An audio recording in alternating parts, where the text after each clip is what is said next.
Welcome to The Explainer. Today, we're diving into a book you've probably heard of, Dale Carnegie's How to Win Friends and Influence People. We're not going to go through the whole thing, no. We're just laser focusing on what might be the most important part, how you can actually, genuinely get people on your side.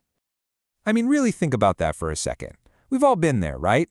You've got your facts lined up, your logic is airtight, and boom, the other person gives in. You won. Or did you? Because it almost never feels like a real win, does it? That exact feeling is what Dale Carnegie is talking about here. So in this explainer, we're going to pull out some of Carnegie's absolute gems on influence. We're looking at a couple of core ideas that can totally flip the script on how you handle disagreements. And we're starting with a rule that honestly seems to break all the rules. Okay, let's just jump right in. Our very first rule sounds completely backward, I know, but trust me, it is the bedrock of real influence. The goal here isn't to win the argument, it's to win the person over. Big difference. Carnegie couldn't be more blunt about this, and for good reason. He basically says that like 9 times out of 10, an argument just ends with both people being even more sure that they're right. You can hammer someone with facts and prove them wrong, but you haven't really won anything. And that's the key right there. You might have won the debate, but you've totally lost their goodwill. You've hurt their pride. Now they just resent you for being right. It's like that old saying, a man convinced against his will is of the same opinion still. And now he probably doesn't like you very much either. Okay, so that's the big idea. But how does this actually play out in real life? Let's check out a story from the book about a lumber salesman who had to learn this lesson the hard way. So this guy, R.V. Crowley, he sold lumber, and he was always dealing with these super tough, hard-boiled lumber inspectors.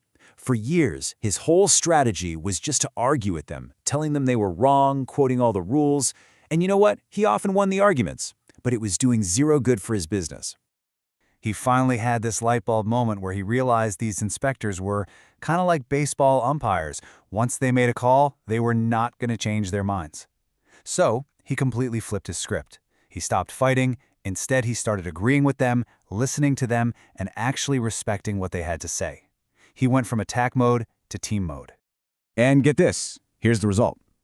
The moment he changed his approach, his company stopped losing thousands of dollars on shipments that got rejected.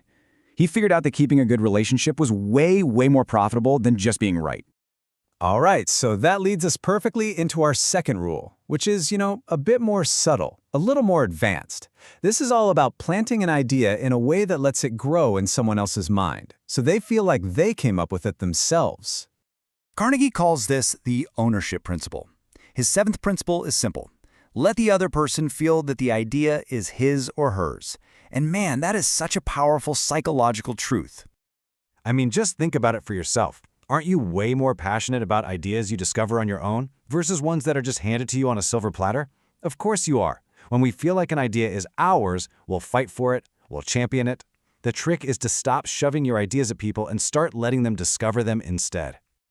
So, how do you actually do that? Sounds tricky, right? Well, Carnegie gives us a perfect real-life case study in a man named Owen D. Young. He was a big-shot American businessman, and his method was just brilliantly simple. So get this, someone who worked with him for 3 years said they never, not once, heard him give a direct order. He didn't say do this, he didn't say don't do that. His whole style was just different.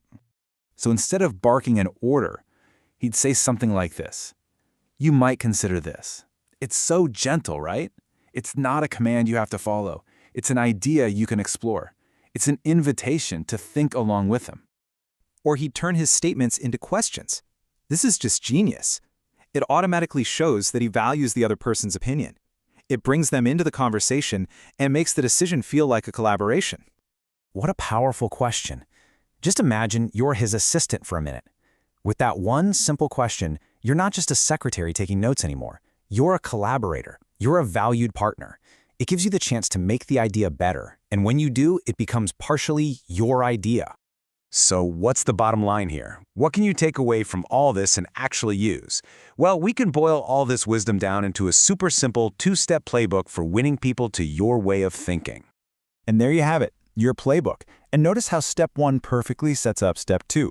When you stop arguing, you create a friendly space where someone is actually open to hearing your suggestions.